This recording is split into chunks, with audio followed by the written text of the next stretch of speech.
very exciting to be here, and it's an honor and privilege to be here. Let's give a round of applause to the Operation Worship team one more time. I know they did their best and did everything that they can, and sometimes it's not about how you praise, it's come from the heart. So in whatever way that you pray, whether through with your different second language, English, or however you may want to pray or praise God, God look at the heart, and as long as you would sincerely praising God, He will accept it however you pray.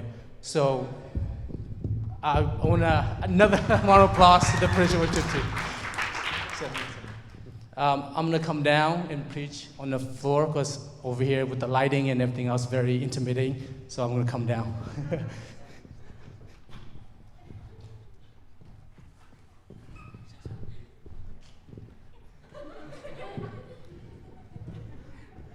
Thank you, Brother Shantuang. Before I get into the Word of God, I want to do a little something different. I want a volunteer, and I'm not going to say name, but if you want to, I need a volunteer to come up here. Just one person, anyone. Not all at once, guys. Not all at once. Wow. There you go. Thank you. She just received $10, so you may see it. You may see it. Yes. All right. So the purpose of or the reason for me to do that is because what makes you stopping you from coming up here? What tests you? What fears? What lack of motivation? Or what makes you feel like you're afraid to come up here? And that's all the struggle that, especially in our youth, that you have struggled with. So I want to say that, imagine just whatever I just did, imagine that with your real life reality. It could be for your career, could be your jobs, could be church, especially for pastor, it could be something that could overcome your fear, that you've been struggling and fighting through. But I'm here to say that it's especially for the youth of Zombie Pentecostal Church. I want to say that whatever's holding you down, don't overcome those fears and take the extra step. It may be in your career, it may be in your jobs, school, education, whatever it may be. It's time to break that curse of the generation past us, especially with our parents and parents before us. It's been that fear that holding us to able to be someone that we can be. So I want to encourage and educate you guys on all that. So I want to share a story with you about Tom Brady. I'm sure a lot of you guys heard of him. He's a very famous football player. He's a quarterback, the ones that actually throws a football. So about him, well, to go into his success, he has 6 rings, Super Bowl rings, to date. So what that means let's say, if we compare it to soccer or something else, it's like the Messi or Ronaldo. Well, technically Messi, because Messi is the only person right now that has 6, what is it called, a Ballon d'Or. So he's very respected in football league.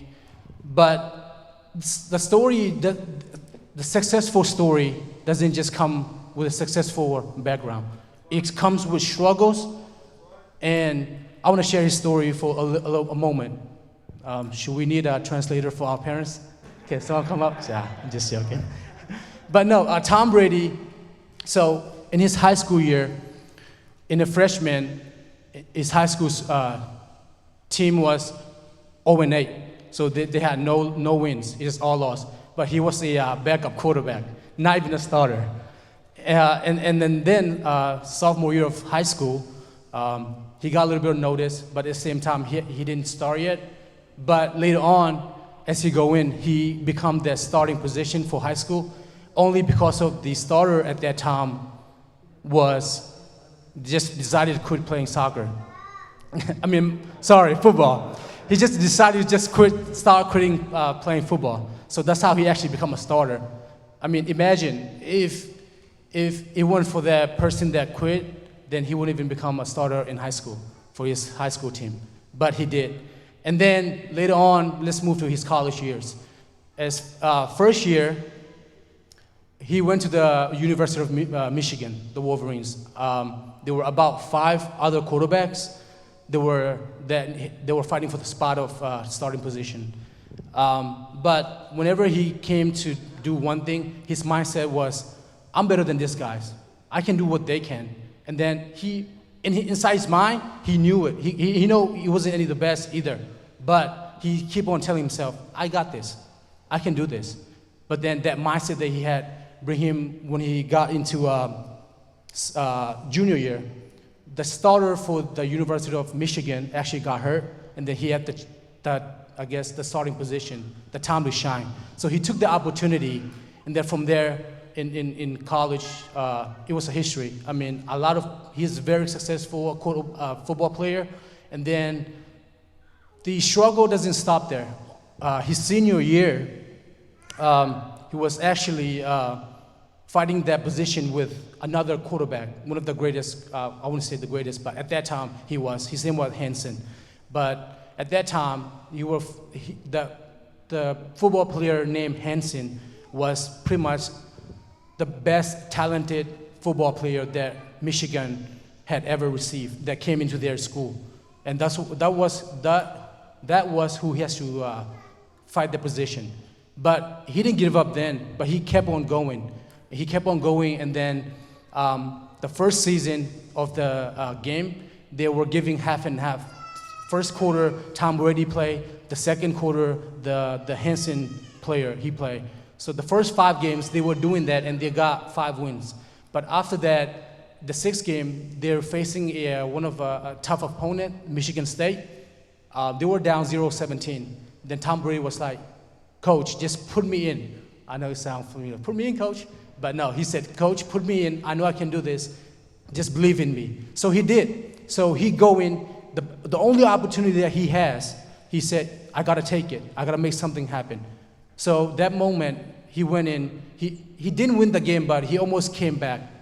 Very close game.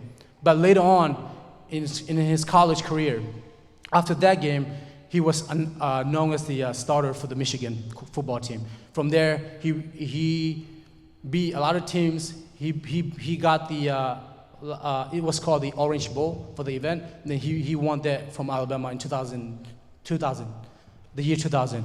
What I'm trying to say is that even then, he didn't stop. He didn't say, I'm not good enough.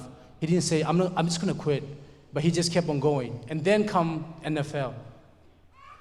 The NFL, believe it or not, he was not top pick for the 32 teams. So there's 32 teams in NFL.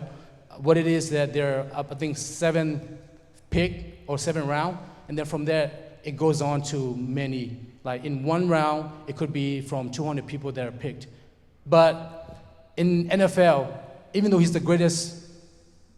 one of the greatest quarterback that played the game of football, but he was the 6th and 199 pick. So that means, imagine, there's first pick, there could be about 200 people that are already picked before him. And then in second round, same thing. Third round, fourth round, fifth round, and then finally on the 6th round, and the pick 199. That's when he got picked. Imagine, it's just very, I mean, if I were in his position, I don't think I would ever keep on going and say, you know what, I got this, you know. I'll probably given up already at his position. But he finally got picked to the New England Patriots, and that's where he's been playing since. Because when you look at the NFL draft analyst people, he was not the greatest. He didn't have the best arm strength. He was poorly built. He was skinny. He was able to, they say, move out of pocket where they're standing, like able to move. He wasn't quick enough. Pretty much, when you look at those all aspects, he wasn't the best quarterback that a team would want. But once he got into the NFL and then New England's picked him, what he did was he himself went to the owner of the Patriots owner, the football team. He said, go up to his face. He said, "Thank you for picking me. I'll make sure that I'm not a mistake." He gave them his word, saying that whatever the reason they pick him, it wouldn't be a bad decision that they make. So from that, he was very confident about him, and then he got the potential. He's not the best at the moment, but he want to be. He don't want to be looked down upon. So he always tries his best. So first year in NFL, he didn't get the starting position, but second year the starter actually got hurt, and then he got that one opportunity, and then from there, as we know, a lot of football players know, or football that likes football, that people that likes football, I'm sure everyone knows. He become one of the best quarterbacks in NFL. He got 6 rings, the only person that has done it in the history of football. So what I'm trying to say is that for the youth, it's all about our attitude. It's all about our mind. It really is. Put it this way. Let's say you will become to be great, but then you got something stopping you. But you say, you know what? I don't think I can do it. I'm not capable. But what if that someone like Tom Brady came in and said, you know what? I know I can do it, but I'm going to go for it. I'm going to see where this takes me. What if that someone came in and what if someone become you, that person, and then whatever you're supposed to be, what if that person become the whatever that you want his? I mean, who would want that? It's like saying to yourself, that person know me better than myself, which is, I don't think that's true. The only person that know yourself more than anyone is you. So if you are capable, so if you just set your mind hard and just know that you can do it and pursue whatever you want, I believe that you can do it. So to the youth, I would like to say that you know the best at doing you. So don't let someone else take your position. Don't let someone else come into your life and just say, oh, you're not enough. I don't think you can do it. Don't, be an able person. So from this forward, I hope that all the youths can say, you know what, whatever struggles or problems or issues I have going on right now, I know they're just very minor. I just got to put myself out and go and pursue it, because I know one day I'll be that person that I want to be. So that being said, you have to set a goal in your life. You have to set a goal. You know, one thing I learned about is that I'm not perfect either, but one thing I've started doing this year is that in 2020, I'm going to say I'm going to be different. I wrote down in my resolution, I said I'm going to read 5 books, and I'm going to pray every morning, read Bible, and I'm going to be closer to God. I'm going to make sure I align my walk with God. That's one of my main thing that I did. And the great thing about setting a goal is right now, I told myself, this year I'm going to read 5 books. So far, I have read almost 2. So imagine, if you told yourself, okay, today I'm going to walk 5 miles. You wanna, because we are humans that we need challenges in our lives. So if you set a 5 miles walk, then the next week you might want to set 10 miles. You'll be like, no, that's not enough. I can do better. Then it'll be 15. It'll be 20. Before you know it, you're gonna be like Usain Bolt, you know. So what I'm trying to say is that to the youth, I hope that I encourage you to be better, want to be better yourself, that know that nothing is limit. Don't limit your minds, that you can be anybody, anything that you want to be, as long as you set your mind to. That would be my opening statement.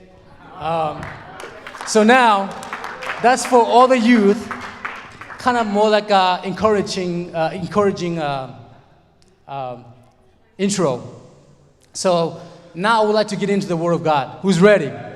Hallelujah!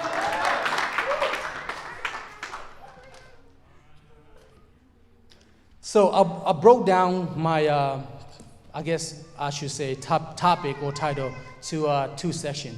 The one is the power of prayer. The second one is the spiritual warfare. So the power of prayer.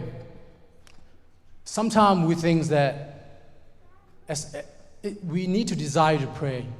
Actually, God said that He commanded that we stay in connect with Him by prayers. So it should be essential things that we do every day. If you call yourself a Christian, you cannot have a Christian life without prayer, or you cannot have a prayer life without being a Christian. In some sort of way, if you're a Christian, then you need to follow what is Christian life, how we're supposed to live our life, what's our purpose. You need to find those and live accordingly. Because if not, there's one person that will always like to see you fall. The devil. He does not care about you. He does not for you. He doesn't. Let me put it this way. So the devil will take you to sins, and he will put you in there, and then you, whatever it may be, you start sinning, and then once you know you're too far gone, he's just gonna leave you out.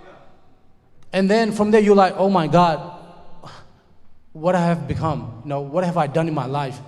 But then you can't really turn to the Satan, the devil, and say, you did this to me. No. He's going to say, no, you did this to yourself. All I do was show to you, and you just fall in love with the sin that you're doing. So if you don't live a Christian life through prayers, it's very, very hard to live a Christian life. But that's why I want to ask each and single one of you, how good is your prayer life? How many times you pray a day? Or how much of the Bible that we call the book of life, how many times we read a day? How many verses we read? What do we do with this? What is this? If we call this book of life, then what are we doing on this earth if you're not reading it? And I'm sure all this can apply to our Christian believers. But we should know this is about our God, the most powerful creator that created everything in this universe. If you want something in your life, all is in here. That's why I think prayer is the most essential thing that we need to have in our life as a Christian. Prayer is, one thing that we forget is that sometimes we think, okay, I need to pray because I want a house, I want a car, I want a phone, I don't know, I want a girlfriend, who knows. So we pray of the things that we want. But you know what God says sometimes? He said, prayer is not getting man's will done in heaven. Prayer is getting God's will done on earth. Let me read that again. Prayer is not getting man's will done in heaven. Prayer is getting God's will done on earth. You think you want to pray because you think you need something? No, God is calling you because He lives in you to pray. Because He knows that if you turn your back on Him, He knows that He will be there for you. Does not matter what Satan do to you, but He just knows that this is what God's saying to you. You do whatever you want to do. You live the life you want to live, and then you broke into pieces, and then you're crying, and then He was literally behind you, said, son or child, I'm here. Just come to me whenever you want. Pray to me whenever you want. I'll be right here. I'll be reaching out to you. But until then, you have to reach out to me so that we can connect and I can know what you're going through. Talk to me. That's God is what's saying. So that's why prayer is very, very powerful in the universe. Excuse me. Also, when we pray,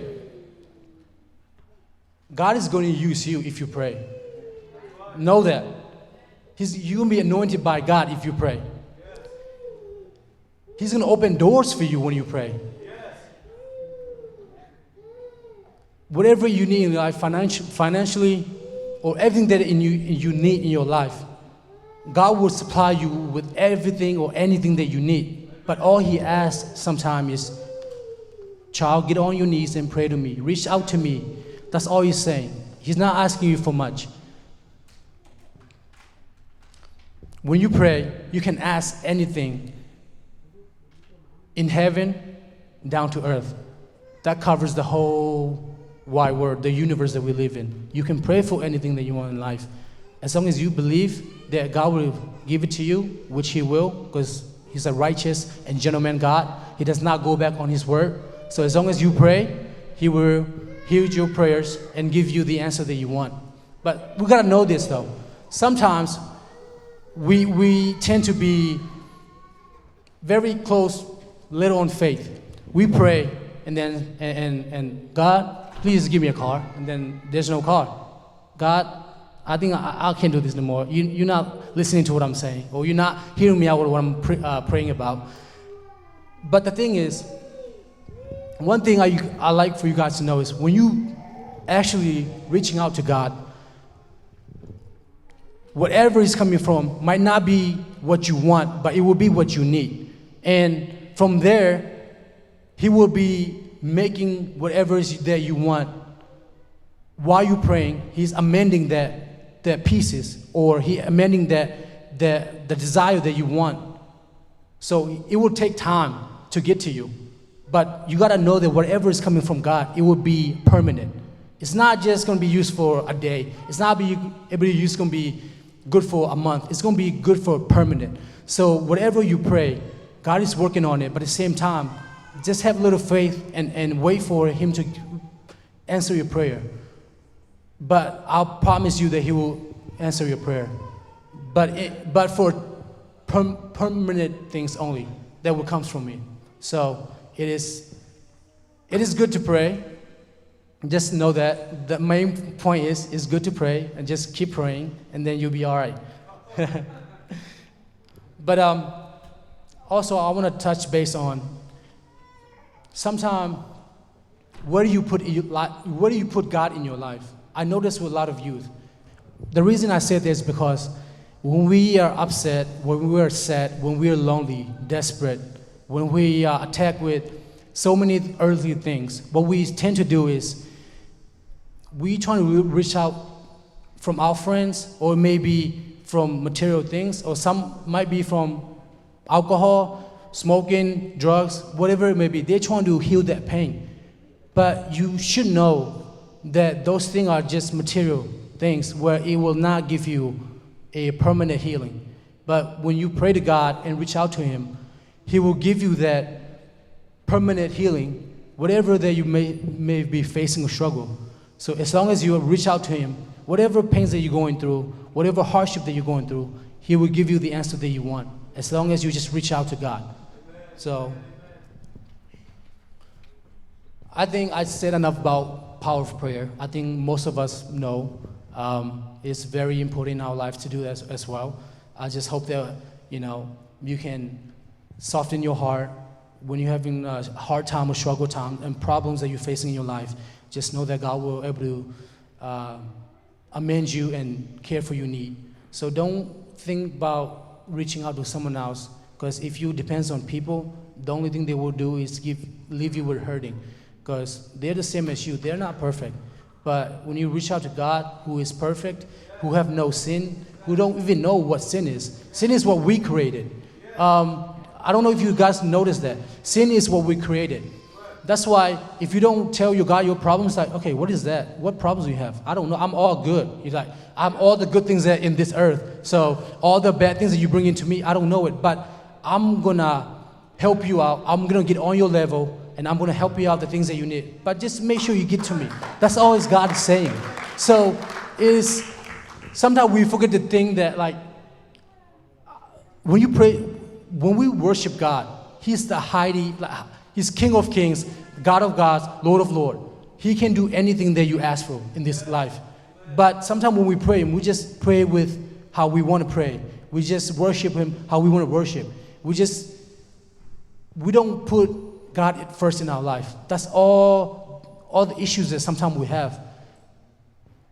I mean, imagine if you can just change that mindset that you have for a little bit. In everything that you do, what if you tell yourself, okay, I'm going to start my morning with God. Just set those prayers that you have. Just, God, help me face my days. I'm facing the giants in front of me. I don't know what to do, but just help me get through them. If you just kind of reach out to him, I'm sure he won't. If God is a righteous God, and if it's a gentleman God, if you reach out to him, he's not just gonna stand still. He's gonna say, all right, and I need to get going. I need to make this work. I need to find a way for my child to be able to move forward. So that's what praying will do to you. And at the end, for that power, the power's prayer, what I want to say is that when we pray, we are allowing God to intervene in our lives. We are telling God that I need your help. I need you to show me my path. Tell me what I can do. Give me a solution. You're inviting God into your life. So, but when you don't pray, you're not going to hear an answer that you want. You're not going to find comfort.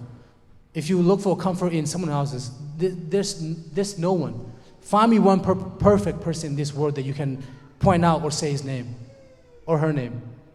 There probably won't be one, except our God who lives. Amen. Now, I want to go into a little bit deeper. That was the power of prayer that we need in our lives, correct? But now I want to go into the spiritual warfare. Spiritual warfare is, we don't think about it much because it's something that we cannot see. But it's something that always works in our lives, especially our Christians. It is, I find it is very important topic to talk about, especially in our youth. We are always in the midst of a supernatural war. It's always a war between light and darkness, good and evil, Christ and Antichrist. This is a fight that we have to fight until we're finished. That means you cannot, just because you're tired, you can't just give up. Just because you get weary, you cannot just say, I'm done. This is a fight that we need to rebuild our strength and then keep on going. But only to do so is with God's strength. Only then we can face this spiritual warfare that we talk about, that we can't see. So one thing I want to share, a story. Lately, I have been trying to do as much as I can, being in the grace of God. So I pray and read Bible every morning. First thing I get up in the morning. So when I pray, I have dreams. I think God talked to me through dreams. So one day I had a dream. I was in my bed, and I think my little sister, Tete, was on the side of me. She was sleeping, but for some reason she needed to get up, or she was gonna die or something like that if she didn't. So I tried to wake her up, and then something was grabbing me from my leg, and it's as if like not to wake her up. And it was like a human figure, but it has no faces or nothing. It just dark, all darkness, like kind of like that kind of dark. So I just couldn't see what that person was, but I know that I need to get my sister up, because I think in my conscious mind, it was like unconscious mind. I was waking up to do in case if she get into anything bad, or I don't know what it is, but I kept trying to wake her up, but then that kept pulling me on my leg, just trying to grab me down so that I wouldn't able to wake my sister up.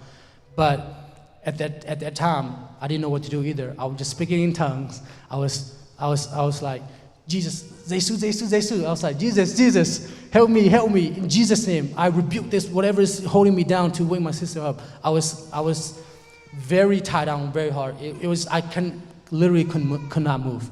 But as I keep on praying, speaking in tongues, I was like, in Jesus' name, I banish you from this area that you are in. And then I was able to wake my sister up. But in my dream, that was in my dream, in dreams. Like, I don't know if y'all get what I'm saying. Yeah, it's like I was dreaming, but then that dreaming was dreaming. So in that dream, I woke my sister up, and then the real me, I woke up. So what I realized was when I woke up, I looked up my ceiling, and everything was just like gloomy, just very watery, as if like slimy. I don't know if you guys know what it's very slimy. It's as if like it's gonna able to come down. But what I noticed is that what I noticed is that at that time my sister was going through a very a tough time. She was battling her own battles, and the reason I believe I had that dream was because I was praying, and then because my sister is God's child, somehow she didn't pray. I don't know if she did or not, but she didn't really reach out to God. So He used me to able to have this dream and show that God was still there for her. She just need to reach her up, and her problem will be solved. But at that time, I think with the struggles sometimes we have, we forget and intend to forget our mighty God. And that's sometimes it's very continuously happening in our lives when we go through a tough time. So at that moment, I was able to wake up and tell the story, and then somehow I knew that she was going tough time, and then she was like, oh wow, maybe it give her a sense of like maybe she need to pray more or something like that. So what I'm trying to say is that spiritual warfare is always around us. It's always fighting against us. But there's the but. But there is a solution, a way to defeat our enemy. And let me read you a verse, Ephesians 6.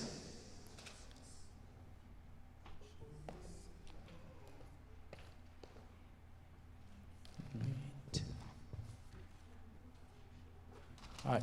Ephesians 6, chapter 6, verse 10 through 13. I'll read that first, and then I'll go into a little bit of depth in it.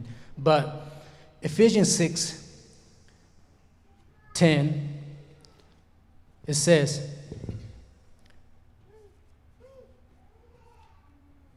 hold on. I'm on the wrong page. Hold on.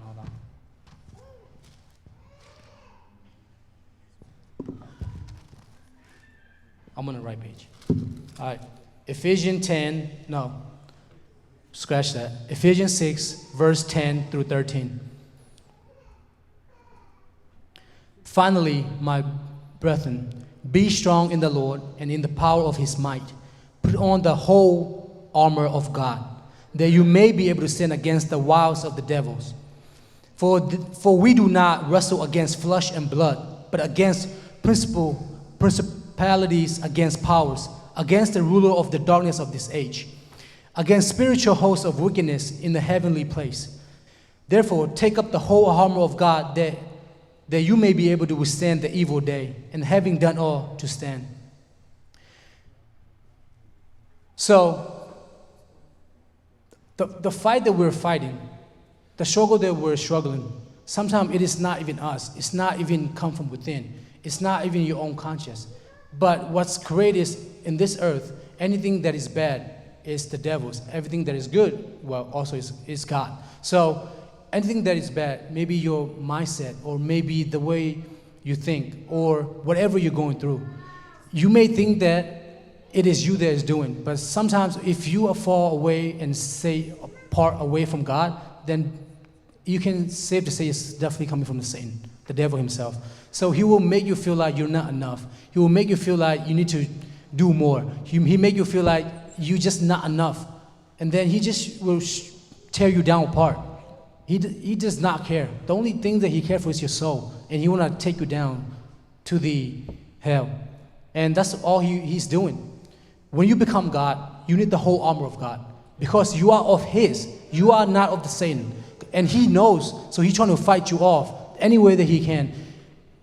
Through social media, could be, through friends, to even your loved ones. If something is straying you from God, you need to test that, whatever it is that you're going through. God, am I living the righteous way that I'm supposed to live? I know it's very hard being Christian and able to do everything that God says to do. But if you just pray and know that whatever it is you're fighting is the devil, then I believe that God will give you some sort of ways to be able to withstand against the devil himself.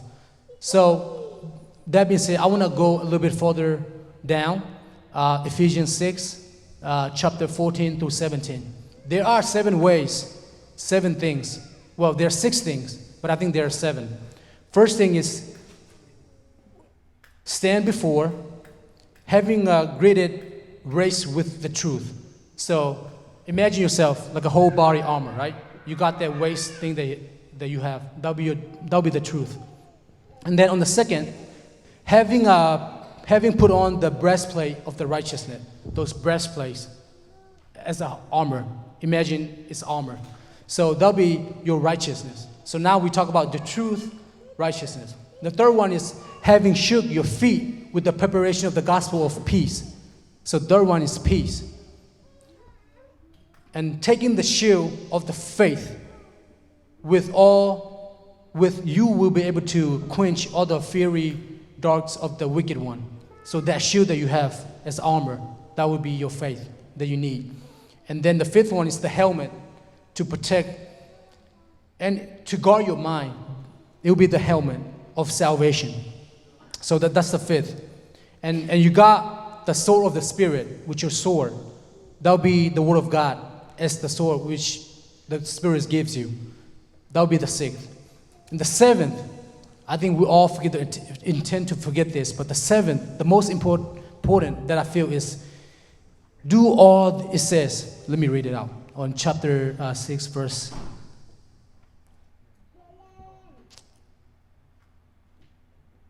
7. Okay, let me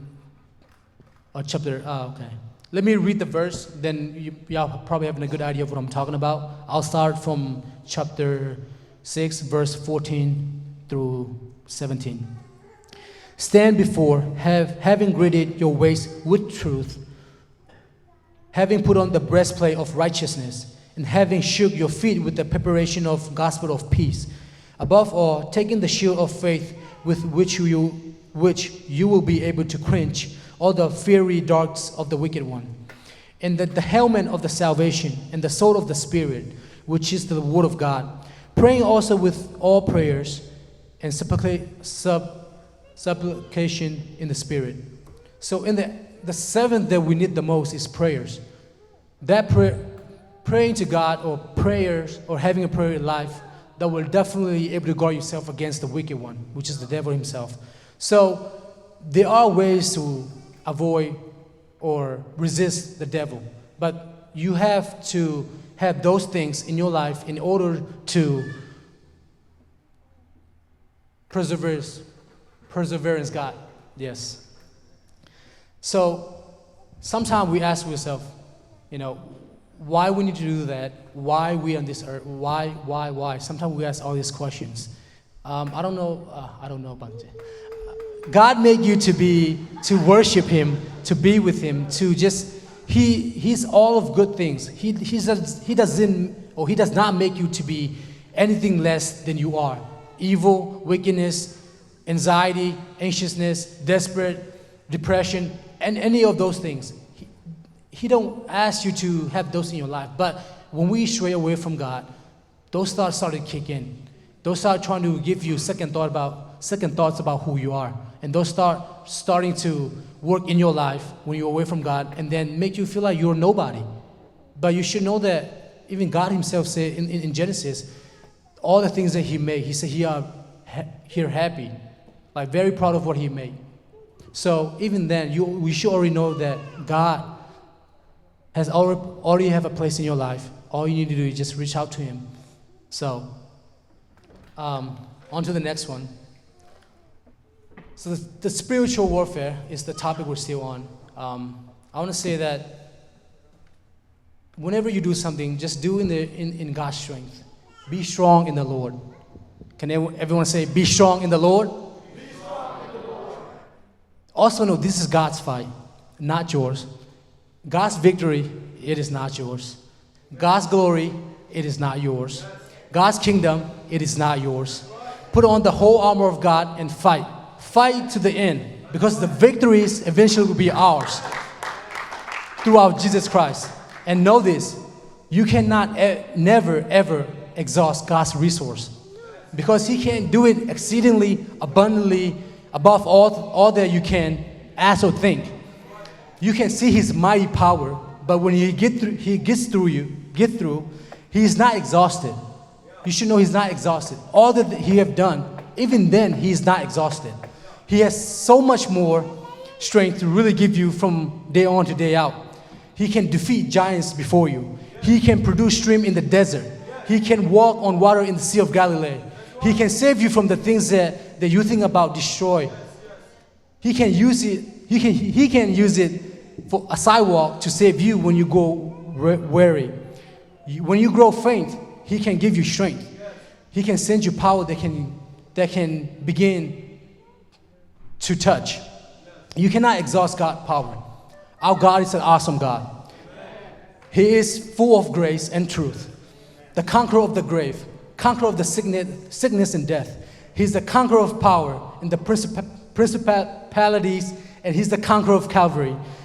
He's the lion of the tribe of Judah. He's a lot of glory, and he's coming soon with power and great glory. And this is about eternal soul for men and women, and for us, for the future, and for this nation itself.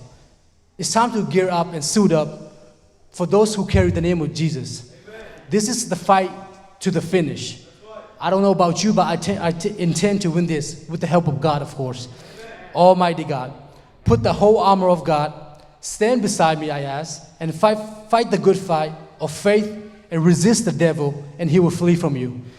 Stop allowing Satan and his demonic goons to destroy you. And quick allow him to attack you. Quick allow him to stop giving a little space that he can find in your life, in your relationship, family, financial, whatever struggles you may be going through right now. Don't open that door for him. Just know that you are better than him because you are God's. And stop allowing him to attack your health as well. The Bible said, by stripes we are healed. Quick allow him to attack your finances. The Bible said that God will rebuke to the devourer of your sake. He will make him give it to you sevenfold. Stop allowing sin to rob your peace, because Jesus is the Prince of Peace. Stop allowing Jesus to rob off your joy in his presence, the fullness of joy. So I want to ask you, do you want it? Do you really want to be a God of the children of God? Do you want to say that, you know what? I am done. I'm not walking this path anymore. I know who my Lord and Savior is. I know that he has done everything that I need to do in my life. If you want it, then fight for it. I said, resist the devil. Let him know that you are God. Let him know that you are God's child. In Jesus' name, amen. That was some of my little preaching that I have today. But overall, I want to say that it is very hard to live a Christian life. I think it's one of the toughest things to do in life. But I know that with prayers, when you put the full armor of God, not just a part of it, the full armor of God, which are righteousness, the truth, the word of God, through prayers, peace, faith, salvation. As long as you have those in your life, and know that, because God already knows your heart, so he knows you have good intention towards him. So in some sort of way, you don't have to try your heart to see his glory or see his goodness, because he already lives inside you. He knows it. Sometimes we just got to open that little crack door, open it up, and say that, Lord, I am yours. Use me if you need me to be. Be in part of my life. I welcome you. I want to be with you. I want to connect my life to you so that you won't never ever fall again with the temptation of the devil. Amen.